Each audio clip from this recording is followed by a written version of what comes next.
welcome to the Laura Shepherd Show. We're so glad to have everybody here. Thank you for the people tuning in on Facebook. Hi, Facebook. Thank you for the live audience. And thank you for all our podcast listeners. It is a beautiful sunny day here in Florida. And we have some exciting guests for you.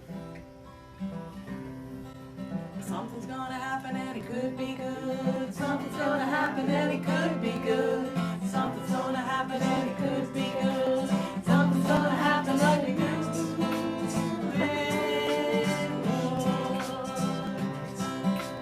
Oh yeah, well things will change and leaves will fall and it will rain, transform before your eyes. You know, time's wasting by. Why me? Why that happen to me? Oh, you never know just how life is gonna go. Jump in your boat and row, row, row. Jump in your boat and row, row, row. Something's gonna happen and it could be good. Something's gonna happen and it could be good. Something's gonna happen and it could be good. Something's gonna happen like we knew it would. Oh yeah, you gotta aim high and go for your pie in the sky. Go ahead, trust yourself, everything will right itself.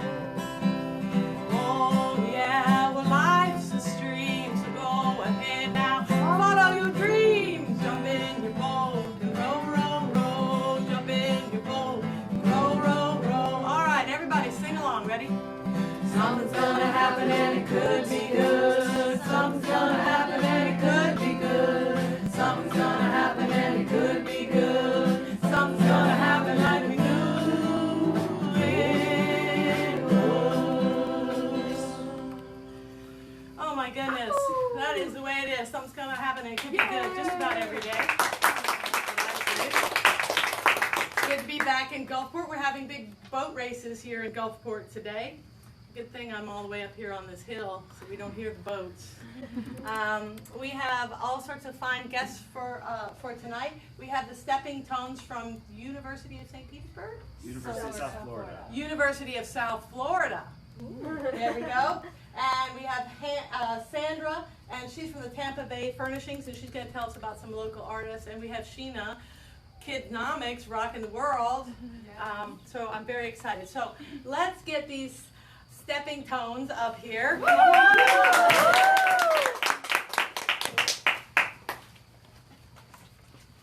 Okay, yay! How exciting! We have 7 of you all here today. Yes. This is so exciting. And this is so a college brought you all together? Yeah. We started, it actually started out with just 3 of us, or 4 of us rather, me and 3 close friends, and we grew up 4 years ago. Oh, wow. And so, you invite other people to join, or is this a closed group? No, yeah, we're definitely open to have, like any USF student join. Unfortunately, we couldn't, all of us be here today, so. Well, we're missing a few. Yeah, we're missing That's all right. Usually, version. yeah, the Logan Guns version. That's Usually we have okay. 15 of us. But Right, yeah. right. Well, we got half of them. Yeah. That's good. Half 0.5. That makes us feel so special that you guys came all the way down to sing with us. Now, why a cappella? Okay, what is a cappella? Define the word for people. So a cappella, it's basically just singing without instruments. Everything that we do, you guys might have heard of pentatonics. There really are, yeah. They're our inspiration, and it's basically just making music just purely with your body. So singing, beatboxing, clapping, snapping, all that kind of stuff. And what drove you, you particularly, what drove you to that art form? Well, I've actually always been a band kid. I never was into singing. I played flute throughout middle and high school. And once I heard pentatonics, once I found out about them, they were a huge inspiration for me. And I met a couple of singers that were my close friends, and we decided, hey, what's stopping us from doing this? So we tried it, and then just over the years we grew, and it's been a really fun experience. And is everybody in your group seniors, or are you? No. You have, so Some the of group us will- are. So the groups will continue after you. So you've started something that's going to live beyond you. Yay! And I like the way you all have little matching T-shirts. Looks aren't everything, but they do count. You like that? Isn't that right? Okay. So what made you want to sing a cappella? What's your name, first of all? Vanessa. Hi, Vanessa. What made you want to sing a cappella? I've always really loved singing. I used to be in an orchestra in middle school and high school, and then on the side I would get like a little group of friends and we'd volunteer at a retirement center. So we'd sing with like ukulele songs and like little duets, and I kind of wanted to carry that forward into college since like it's been a pretty fresh memory. And has anybody here ever been in an a cappella group before? I have. I was in one in high school. In high school, okay. So you knew it was something. Yeah. And there's something so addictive about singing with other voices, isn't there? There's something. I mean, that's why we all love the Bee Gees, you know, and the Beatles for that matter. Because okay, so do you guys have a song that you could render for us at this moment? Yes, of course. Okay, I'm gonna get out of your way, and you render us a little number.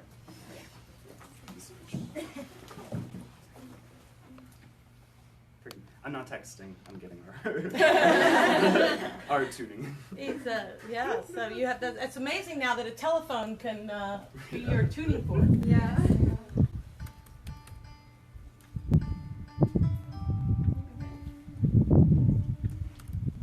Cool. One. You don't need a lot of money. You don't have to play no games. All I need is all your loving to get the blood rushing through my veins. We're gonna sing, we're going steady,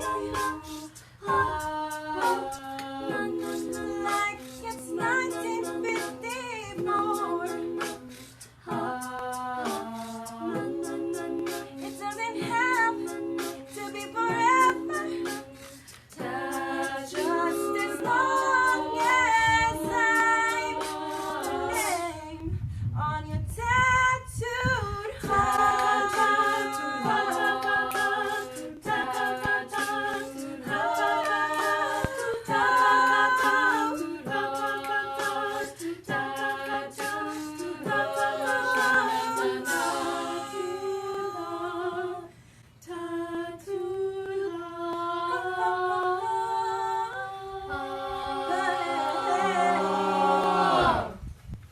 You don't have to worry about making me crazy, 'cause I'm way past that.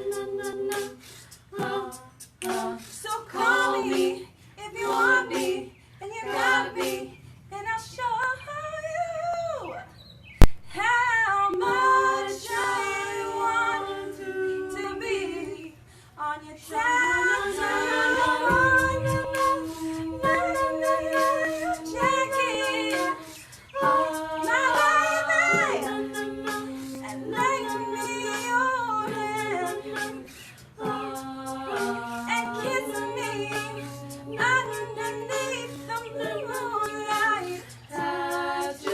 as long as I'm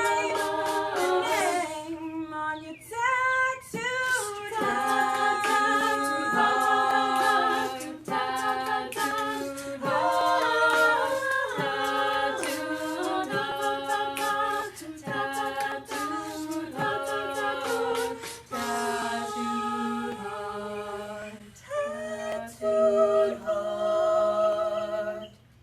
Just as long as I'm the name on your tattooed heart.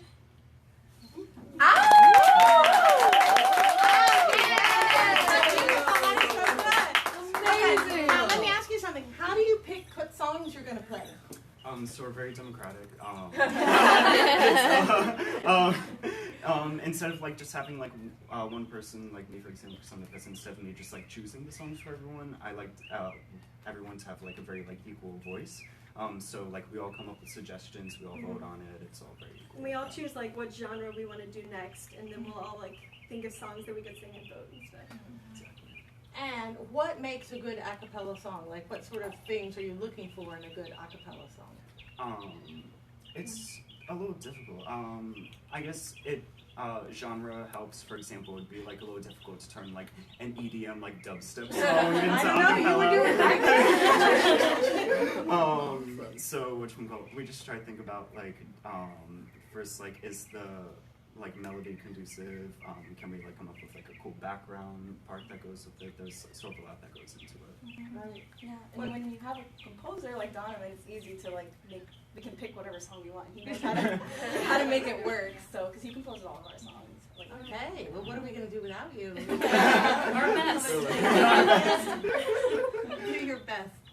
That's good. Okay, and so what made you decide you wanted to do, what's your name? Isabella. Hi, Isabella. Why are you an a cappellist? When I was a kid, I did a lot of musical theater, and going through schooling, I didn't really have a whole lot of opportunities to sing. So whenever I got to college, I saw this like listed up somewhere, and I thought I'd audition. I thought it'd be fun. I love to sing, so why not? Because you guys all look like you're having a great time. And Yeah, you're which so helps. smiley. We literally do this just as like a pastime. Like none of us are music majors. This is all literally It's just a just for hobby fun. for us, just to create a outlet. But look Yeah. at making you all looking so happy. And there's something about singing with other voices that's completely different from any other sort of music. I think there's an upliftment factor, like you vibrate a little differently. Okay, so at the end of the show, you guys are going to get back up and chat with me a little bit more and sing another song for us. Thank you all so much. Thank for you. Yay. All right, so we'll get you back up here before it's all over. This is amazing. My goodness. All right. After that, I just feel so uplifted. Doesn't everybody like, oh, yay! Let's raise our arms in the air and just wave them around like we just don't care. We're all so happy. Oh, you all are such a fabulous audience. All right, Sandra, come on up here. How are you? Thank you for coming. I so appreciate you taking time to come and visit us. Yes, and they're such a great group. I'm so lucky I got to hear them I this morning. know, we get to be Yes. here live and in person. Oh, I forgot to turn this on, so I'm gonna do that right now. There we go. So, Sandra, tell us about yourself. So I own Tampa Bay Furnishings. I'm co-owner with my husband, and we're a furniture store, and we do interior design. But along with that, we love art. You know, you see the feeling you get from when you listen to live music. You can get the same thing looking at art as well.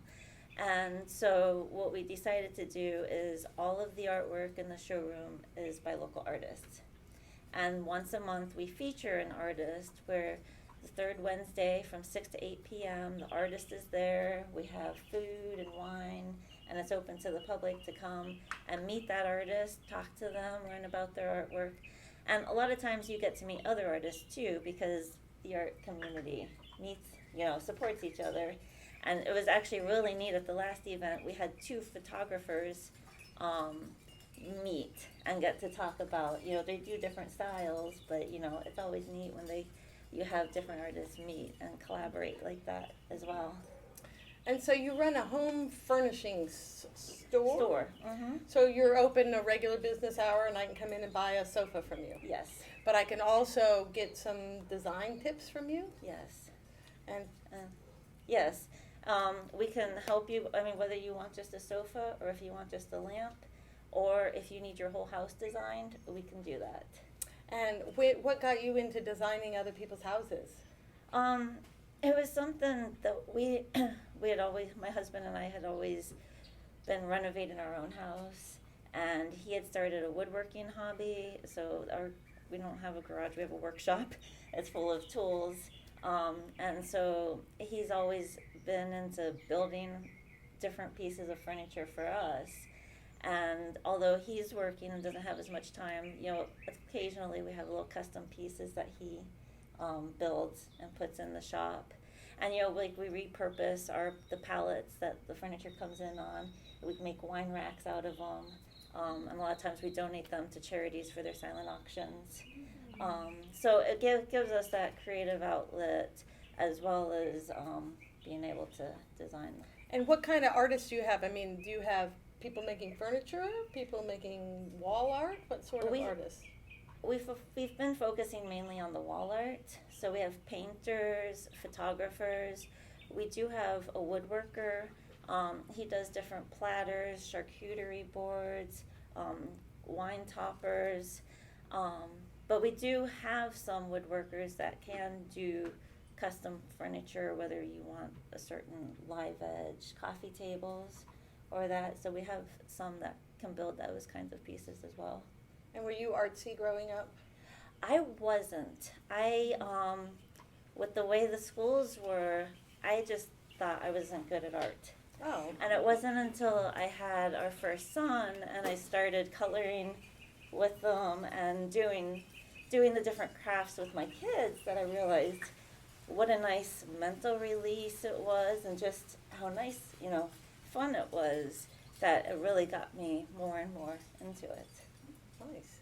And so who were some of your first customers?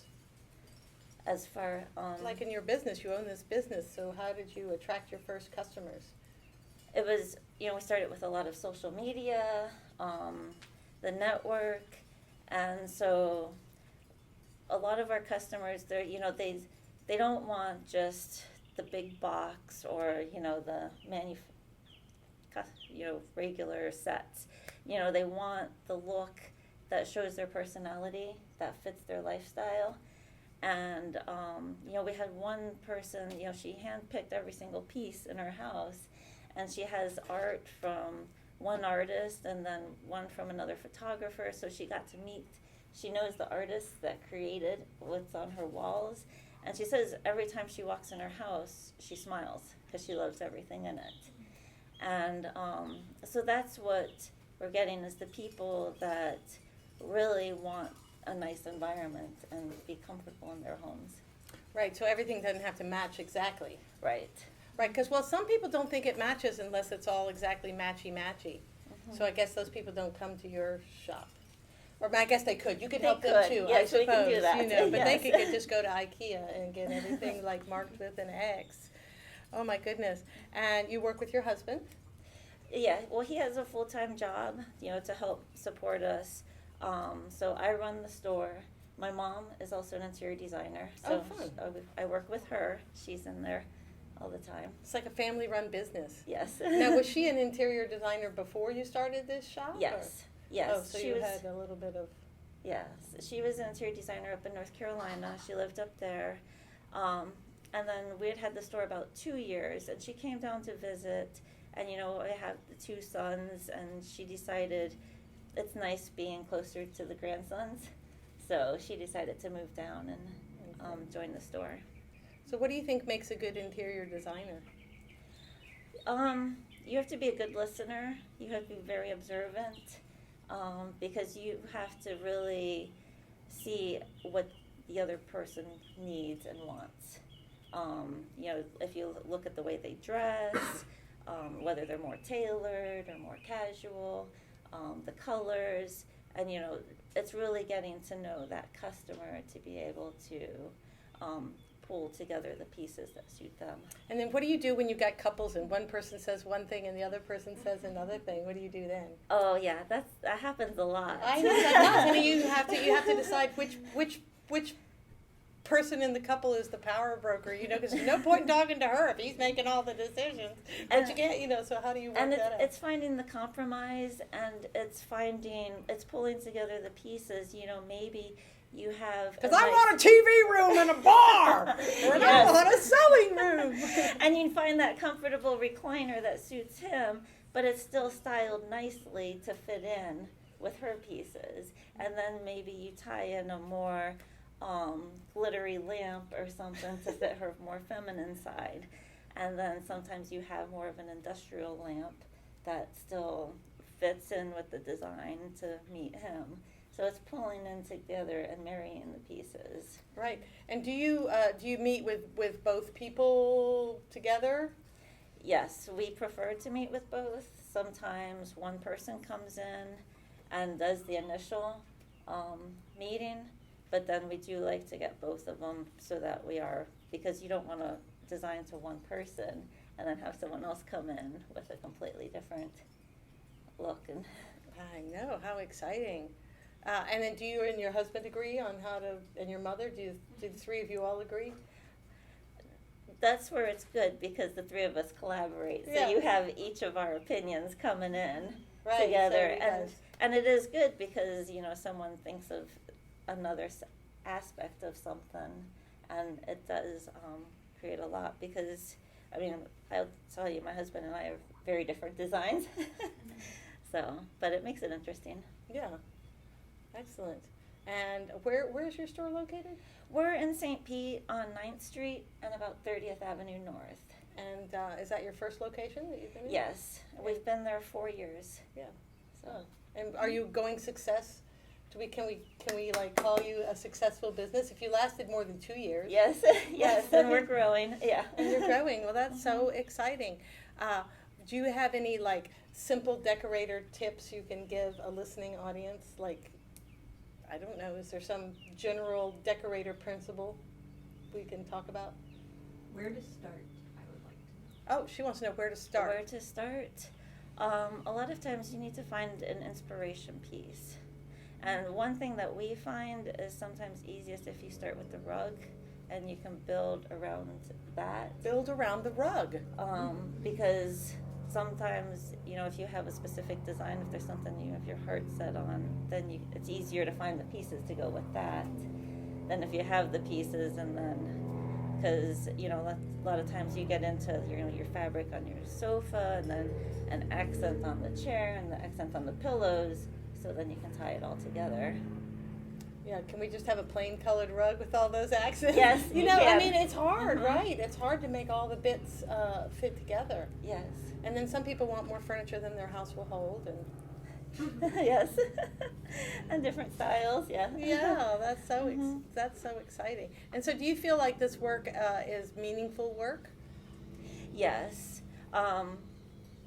It's really working with customers because, we're not just pushing high end, we're not just, pushing product. We're really working with customers to find what fits them and meets their needs. And so people shouldn't be afraid to call and ask an interior decorator to come help them if they're moving. Has anybody in the audience ever used an interior decorator? No? My mom has. Oh, okay, well, somebody's mom has. Well, thank you. Is there anything else you'd like to share with us? And just stop in anytime. We love having people come in, and the showroom changes every month because we're always changing out the artwork for the new artist each month. So it's always fun to come in and see whatever new art is in. And so you have a stable of artists, and are you looking for more artists, or do you have all the artists that you need? We're always looking for new artists because we feature someone new every month. All right, so you have to keep. All right, well, thank you so much. Thank you. Oh my goodness. There's so many things you could be in the world. I met a lady once and I said, "What do you do?" And she said, "Oh, I inspect tutus." And I said, "What do you mean you inspect tutus?" And it turns out that when a dance company is putting on a performance and maybe they all need matching pink tutus, and so there's somebody who walks down the line and inspects the orders to make sure that if you needed 3 large and 3 small. Ooh, we got airplanes going by today. I don't know.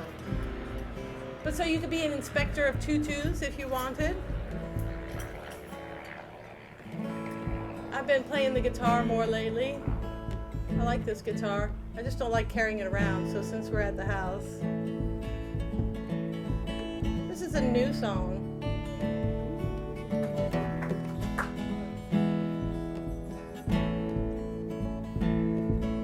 So turn your back on the bad times, turn your time to the sunshine. Laugh and laugh and laugh and laugh.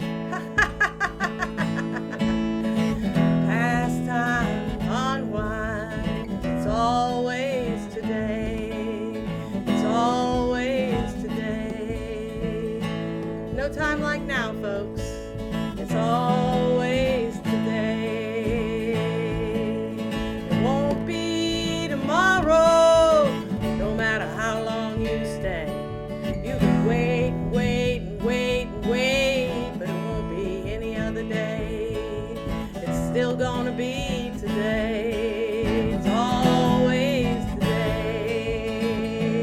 Always today.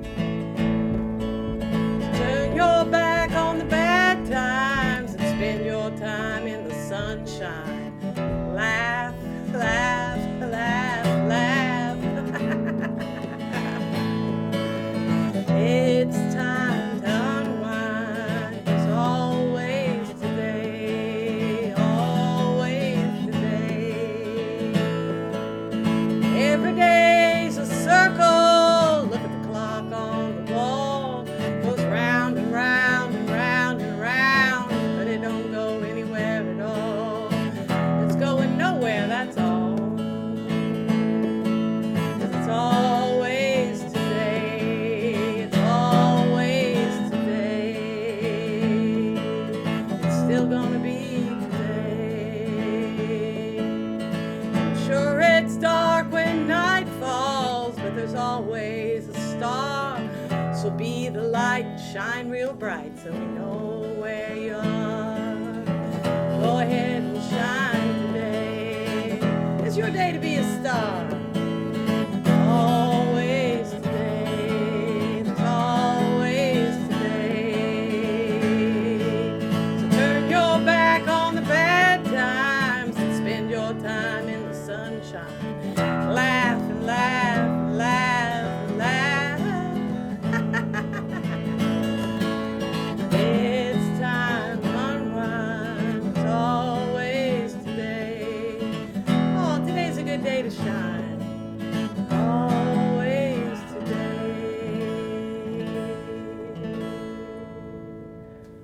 That's right. There's always today. It's always today. Right now. You know, you don't have to wait till New Year's Eve to make some new wishes. No, you can do it right now. You can change the whole world right this minute. All right, does anybody out in the audience have any good news they'd like to share with us? Somebody have any good news? Somebody? Yeah, some of us are graduating. So, hey, there's some people who are graduating. Yay! And, okay, yes? I have some good news. You know, I'm a beekeeper, and we have bees back here at Laura's house, and they are doing the best of all my yards. They're doing right here, so that's wonderful. Yay! Does anybody else have any good news they want to share with us? I wanted to say hi to Polly, who's watching in Virginia. Hi, Polly. I don't know if Troy and Ginger are watching, but hi, you guys. Oh, my goodness. How exciting. All right. Sheena, will you come up here? Hi, Sheena. Hello, hello. How are you? I'm fine. I love your pants. Yes, Those are some pretty, what do we call this color? Is that You know, I had difficulties. sherbet I orange? think so. I just hope it matches. It does match. You It know? matches beautifully, and it's You know? so bright. And what do Thank we you. call it? Oh, wait. Let's ask our interior designer. Excuse me. What color are these pants? That's almost a coral. Almost a coral. You know, Okay. because I thought it was red. I No, I they're buy not all my quite- clothes at the thrift shop, Yeah, so but they're it's not kind of quite hard to red. match They're sometimes. more coral. They're Ooh, more so coral. it We like matches. that. Thank you. Well, good morning. Sheena. How are you? Good Sheena seeing does all you. sorts of amazing things. You're Oh. part of the St. Pete Time Bank. St. Pete Time that Bank. you all have heard. But that's not why you're here today. Oh, I'm here to talk about financial literacy for children. And there are no children here, but they'll teach you soon. But what about if we know so little we are practically children? Oh, yeah, that too. 'Cause My belief is that your children are going to change the world financially. they are. They really are. So I teach the children, and I just want to make sure I tell everyone next month, April 1st, the month of April is Financial Literacy Month. So I'm going to be really on a proud teaching everybody about finance. My background is teaching and banking. I spent 25 years in banking in New Jersey, if you can't tell the accent, and 13 years teaching. But the whole time, I always had this thing about money and how people spent it because I came up through the finance companies, similar to FCCOM that you have here. I worked for Beneficial Finance and Management, and I was just always puzzled that people would borrow money for Christmas, which came every year, but they would take out a 2-year loan. It would take them 2 years to pay it, so when they came back the next year, you still had a balance. So I started trying to educate people. So one of my lessons is pennies matter. So I go around and I collect pennies off the ground. Oh, yay! I do that And this too. is just one little small wad. I couldn't bring all the pennies, but these, and it's pretty heavy Let's here. see. Oh I'm my dropping goodness. them all my wealth on the no, floor. I'm gonna pick them up off the Whoa, ground. that's I'm what not I too proud do. to pick up a Wait, penny. wait. That's So right. when I do different programs for like 21st Century Eye Class or Edible Peach Patch or various other clients that I have, so I start off with Pennies Matter lesson, and I talk to the students, the children, about the exponential growth of pennies. Do you know Exponential growth, folks. Exponential Write growth. that word down. Okay. That pennies, if you double them every day for 30 days, you will have over $5 million. I'll give you the exact figure. Actually, here's a little chart. And at So the yeah, end, the first day you the have one. one. The second day you have two. Now you double into 2, so it's 4. 4. 8, Eight. 16, 32. By the time you get to the 15th day, you have $163.84. That doesn't seem like much. But Now, you but double you're that. double that. Okay? Now you got 327. So when you get to the 29th day, you got $2,684,354. Now we know that it's almost impossible for the double penny every day, but the thing I'm trying to stress and emphasize, watch your pennies. Watch your pennies. Be conscious of your pennies. Okay? A lot of times in the store it's $29.95. You know, like why didn't they just take it up to the $30? Them pennies matter. If everybody watched their pennies, you're more conscious when you're spending money, I think. So that's one of the lessons I teach the children. So what I actually do is we take out all the pennies, I spread them all on the table, and they do the math. So they get the math aspect of hands-on of it. And they realize, well, this is more difficult than I thought. I said, but the point is that you're watching your pennies, you're accumulating pennies. So then we go to the next stage, which is... Now, wait, let me interrupt here for 1 sure. second. Where is it that you're teaching these kids? All over the St. Petersburg. Different programs, And- 21st Century Eye Class, Edible Peach Patch, various church programs. And so people, if they know some kids that need some educating, they could get in touch with you and you would, Would love that, yes. You- I actually do birthday parties. oh, a birthday party. That Yeah. sounds like Oh, well, fun. we Oh, do right. repurposing piggy banks. And I'll just show you a picture of one. Okay, yeah, that's, you take a milk jug Yes. and we turn it into a piggy bank. And what does it say on the front This there? one, the child wanted to save money for the homeless. And here's another one where their goal is to save for college. So they could put a couple pennies in every day and they'd end up with something. Now, the trick is that I tell them, you don't go around asking for money. You have to earn it. And you have to save a percentage of any monies that you receive. So, they have chores. You spend some of it, of course. But you have to put at least 20%, so more math involved, into the piggy bank. And you never touch it. Because the goal is written on there, so you can't touch it. Now, you may need a couple of piggy banks to achieve some of these goals, but you never touch it. And you only put coins in until it gets to the top. Now, some students, but I had this one little girl, she wanted to buy a unicorn. Oh dear. I don't know how much a A unicorn real is. one. A real unicorn. They're unicorn, real ones. I don't know how expensive they are, and she was like 5 years old. I gave her a penny, and I said, "What are you gonna do with your savings?" She said, "I'm gonna buy a unicorn." Okay, well, put that penny in there. Let me know if you get that goal, when you achieve that goal. But we have children that want to buy a bicycle. They want to buy things for their parents. So it's achievable goals. So we talk about short-term things that you can achieve, but the point is saving your money, putting your money aside for those goals, okay, rather than spending. I try to helpfully dispel the myth that the ATM machine is an automatic money feeder, that you just go and get money out, because I have children tell me, well, you just go to the bank and they give it to you. Really?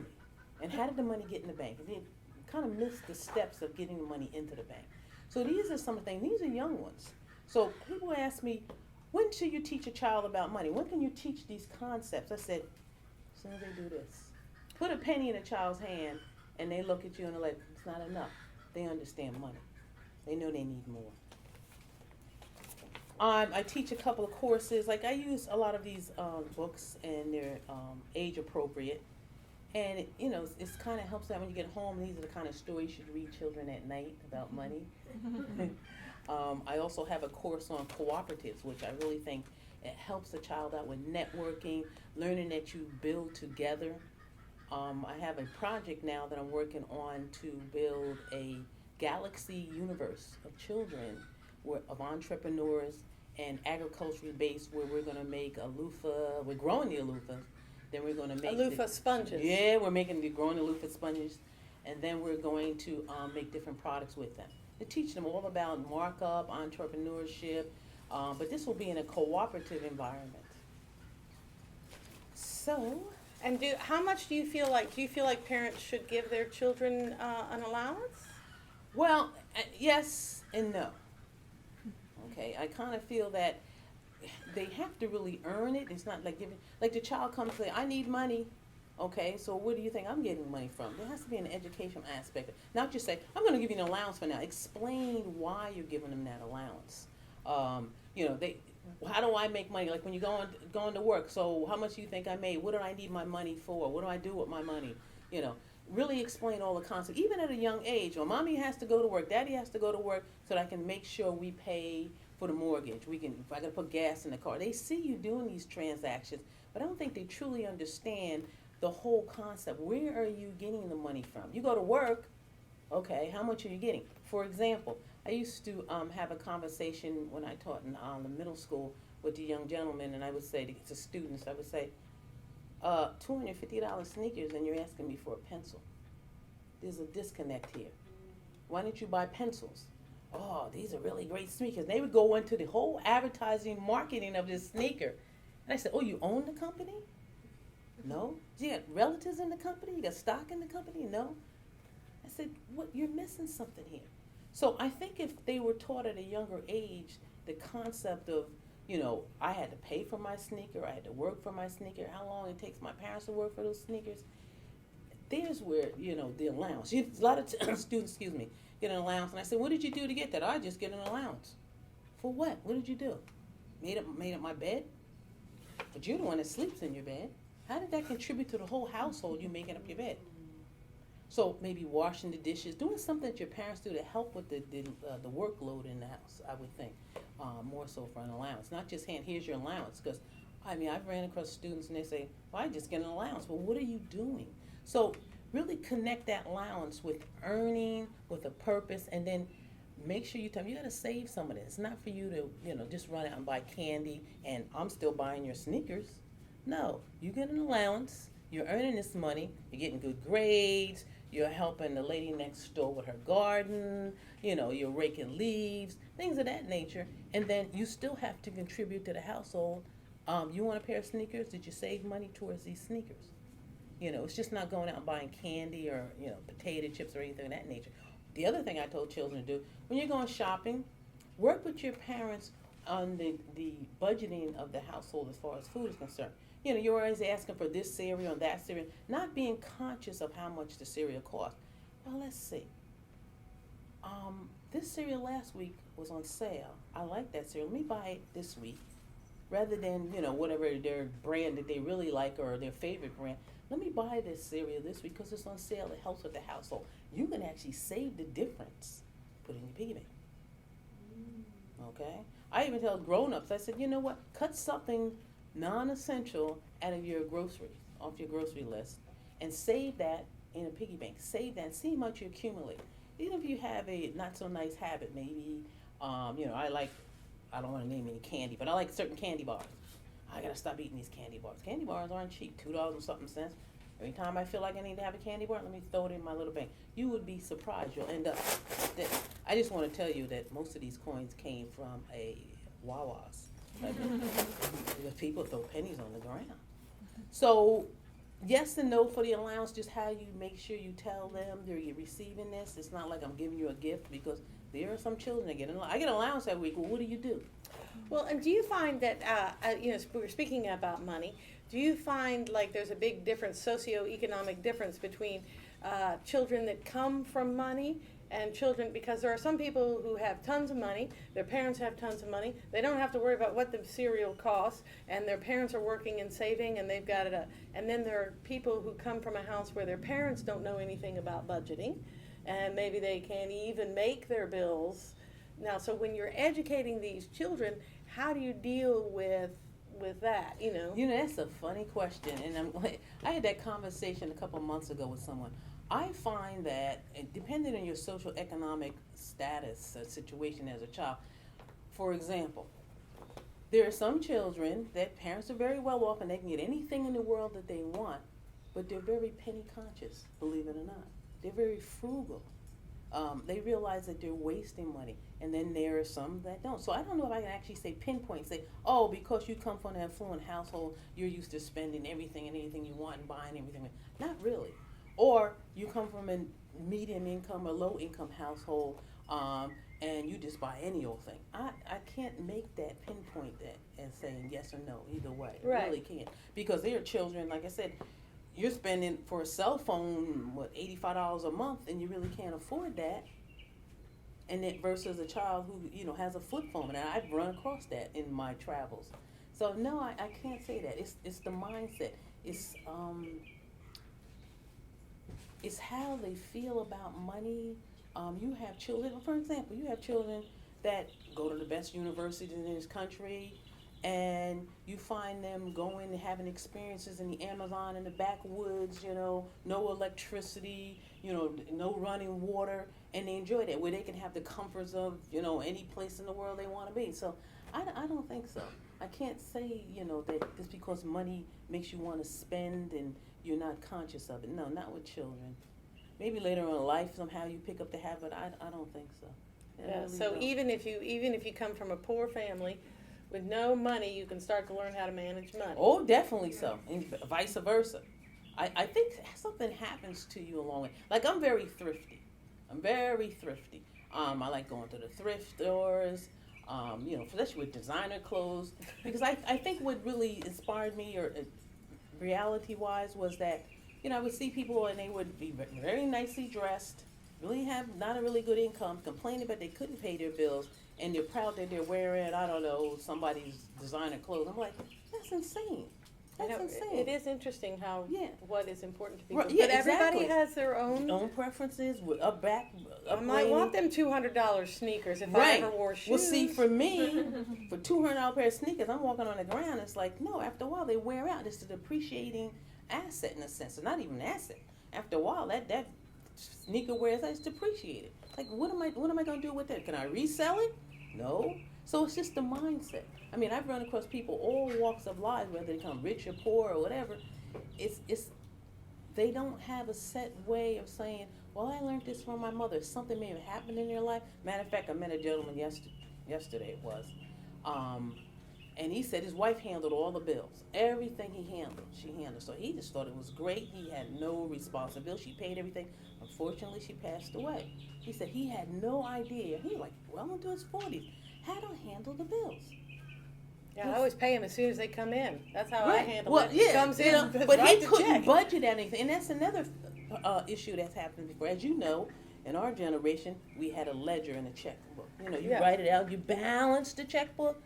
Well, if you constantly putting your card in the ATM machine, there's no balancing. A lot of people stick it in, don't check the balance, and just keep going. The transaction's very quick, and they don't say, I got this much left. Oh, I wrote out a check for this, or I got automatic withdrawal. You get overdrafts. So you lose your perspective on it. They're shaking their head. Yes, experience an overdraft. So because you never went through the task of filling out a ledger. Here's the check, writing out the check, unless you're constantly looking on the internet, checking your balance, seeing what checks came in, what transactions came in, you lose that concept of money. That's why I have the children feel the money, so they know a penny matters.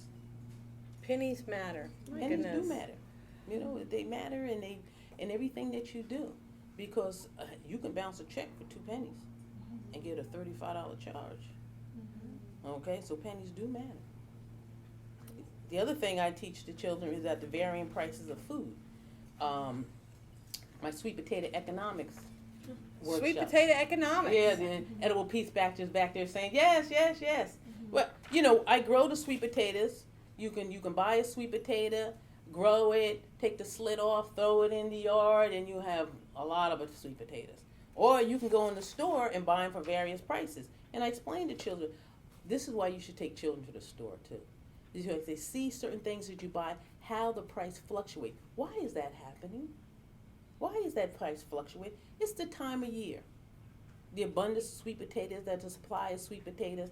But you go during the holidays, meaning in November for Thanksgiving, sweet potatoes gonna be $1.49 a pound. Now here it is on sale, but you're saving 30 cents. They want to charge you 99 cents. I planted some sweet potatoes at P-Tech, the food service center, with some children from Gathering of Women, and they were amazed. I said, now, we had a whole big basket of sweet potatoes, probably valued about maybe $40, $50, $60. Sweet potatoes. You can grow them, right? She's shaking her head. Yeah, right? Beautiful flowers. So this is all economics. Children's all around them every day, but they need you to explicitly explain it, what's going on, especially with food. Because food takes about a big percentage of your budget. Depending on how much you make, it can take a good 50% of your household budget. So you have to find ways of curbing that. We dehydrate food, helps curb that. I just pulled out some garlic out of my garden the other day. Garlic is pretty expensive. You can grow it. I grew that from cutting off the bottom of the garlic, sticking it in soil, grew my own garden. Yay! So these are things that you can do. Save your pennies. And so what age, so it's never, you're never too young to start learning about saving pennies. As soon as they stick out their hand, asking for some. That's it. Then they got to figure out. Yeah, we always had an allowance and we had some chores. But you knew that you had to do something for them. Yeah, we had to. Right, We had to do our chores, or we didn't get our allowance. That's exact. Someone to say, you got allowance. You're 6 years old. Well, what are you doing? Making up my bed? Did you just make up your bed? Was that it? Well, I don't know. We had a list on Saturday. See, that's what I'm saying. See, we weren't allowed to leave, and I thought my parents were torturing me, frankly, because not all my friends had the same problem. Like they could do whatever they wanted. They didn't even have to do chores. That's what I'm saying. Right. And my mom said she wasn't raising all of them other kids. She was just raising me, and I was going to do my chores. Exactly. Oh my goodness. Did you save any of that money? I was a saver. My brother was the spender. I was the saver. Okay. I was pretty aware of where my pennies went. I still pick up pennies off the ground. Oh, don't hang out in my neighborhood then. I want to get my own pennies. I just told my secret where to find pennies. You would be surprised though. Not a bit surprised. They're everywhere. Okay, so everybody keep your eyes out, and then we want to report back on how many pennies you found this week. Especially Financial Literacy Month, April. That's the Financial Literacy Month. All right. Well, thank you. Thank you so much for stopping and telling us, and maybe someone will get in touch with you and teach their children something. That's well, you can check out Kidsonomics on Facebook at Kidsonomics. Right there, right on Facebook. Kidzonomics. Kidsonomics, like economics, but with kids. And be penny conscious. And be penny conscious. Thank you. Thank you for everything you do in our community. Golly, that is something. There was a novel I read about this, it was short stories, and this woman said that when she was a kid, she used to take and hide a penny somewhere, and then she'd make a little treasure map and draw arrows on the sidewalk and stuff, and a stranger would see the arrows, and they'd follow that, and then they'd find the penny. And she said that, some people, when they found that penny, they got real mad and upset because they had gone to all the trouble to look for it. It was only a penny. And she said, and other people, when they found the penny, they were all happy and they put it in their pocket. Now, what I want to know is, what kind of person do you want to be? I want to be the type of person that gets happy when I find a penny. That's what I want to do. I want to get this group of singers back up here.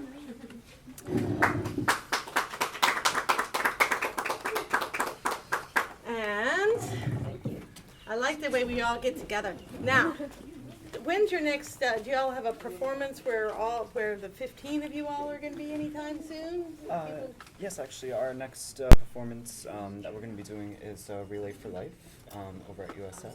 Oh, okay, the Relay for Life. And you all are going to do like a whole show or just a few?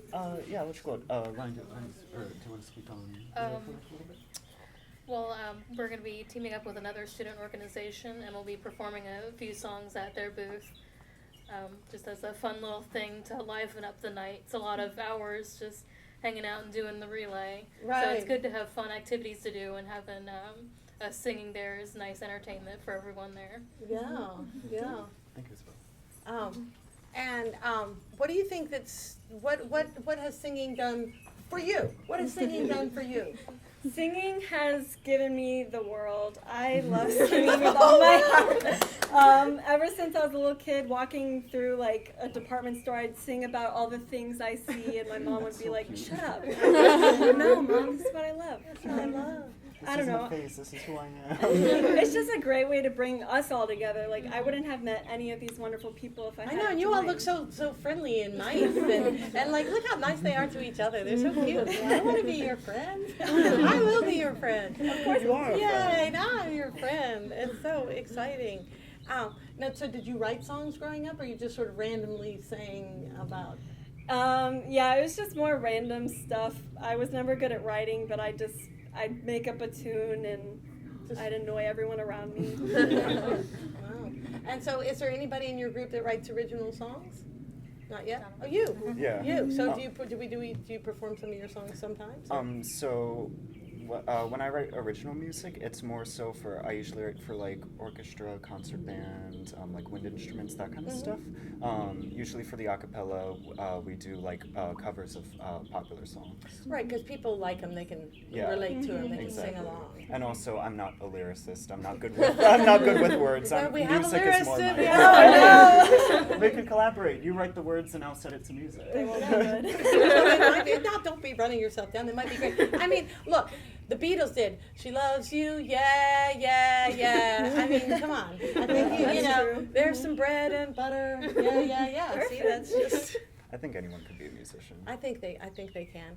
I played and sang a bit growing up, but I didn't really start playing and singing every day in front of people until I was 40 years old. And people, sometimes they're like, "Oh, it's too late." I'm like, "No, it's not. It's never too late. It's never too late to start." That's what I say. All right, will you guys sing us another song? Yeah, of course. Okay, I'm going to get out of the way and let you all sing us another song. Ready?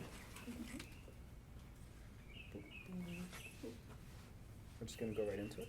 Oh, excuse me.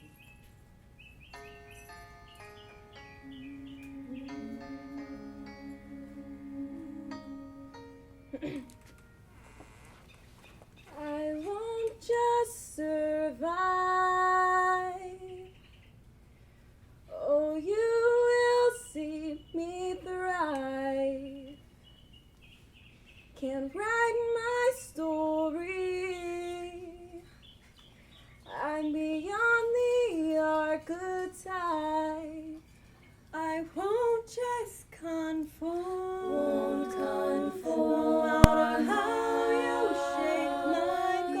shake my core. 'Cause my roots they run deep. Oh, you so little faith. Don't doubt it. Victory's in my veins. I know it. I will not negotiate. I'll fight it. I will transform. When at my feet adventures all start silent. The whisper don't be surprised. This is no mistake, no accident. Think the final nail is in. Think again. Don't be surprised. I will still rise. I must stay conscious through the madness and chaos. So I call on my angels. They say, oh, you're so little faith. Don't doubt it, don't doubt it. Victory's my game. I know it. I will not negotiate. I'll fight it, I'll fight it. I will transform. When fire's at my feet again, and the vultures all start circling, they're whispering, you're out of time. So don't fade. Victory in my veins.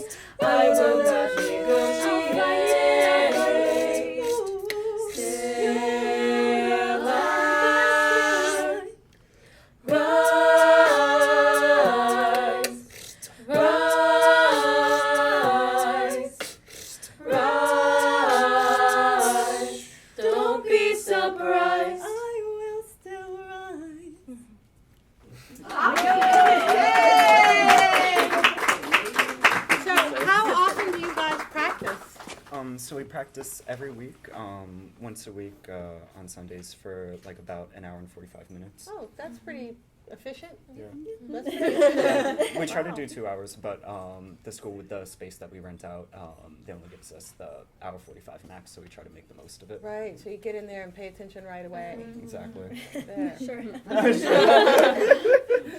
Sure we do. Okay, well, we're getting in close to the end of the show. I'm going to sing one more song. Do you guys want to just like make some background noise there? They have never heard this song. I can beatbox with you.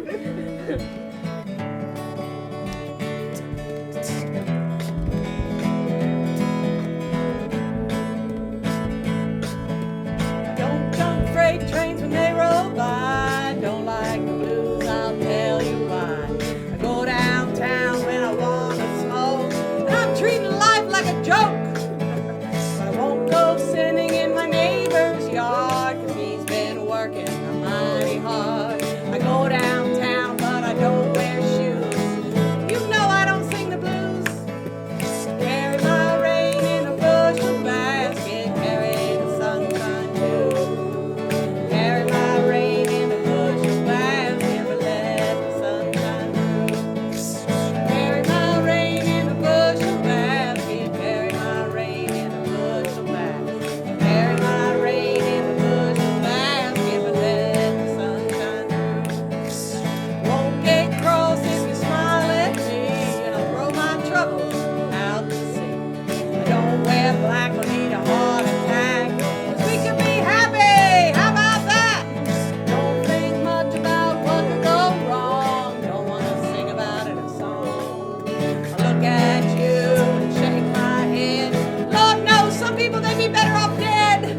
Carry my rain in a bushel basket, carry the sunshine too.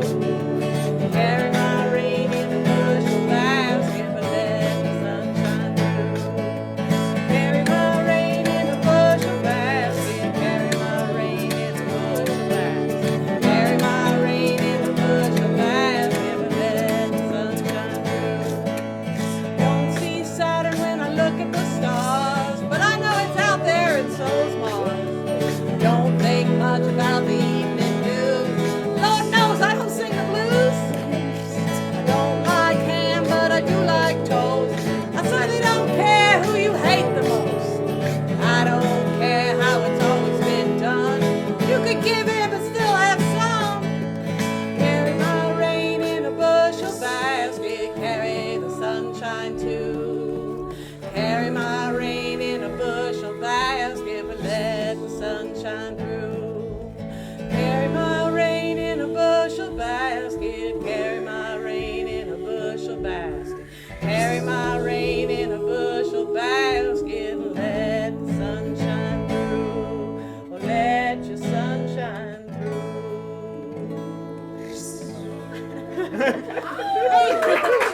Before we get up, Sandra, come on up. Sandra and Sheena, I want you to come up. Bring your presents up with you. Sandra brought some presents. Those of you that want to support the show, this is a present that Sandra's husband made, and she's going to pass it to you all. You guys have to share amongst yourselves. And anybody that wants to support the Laura Shepherd Show can go to patreon.com and support the Laura Shepherd Show. If any of this has moved you, please share it. And yay, okay. Oh yes, and there's a podcast of this show, and it's called Something's Gonna Happen. It's on Stitcher and iTunes. You can get your podcast, and we are going to have, this is our bonus show for the month because it's a 5th Sunday, so we'll be back here next Sunday for the first show of next month.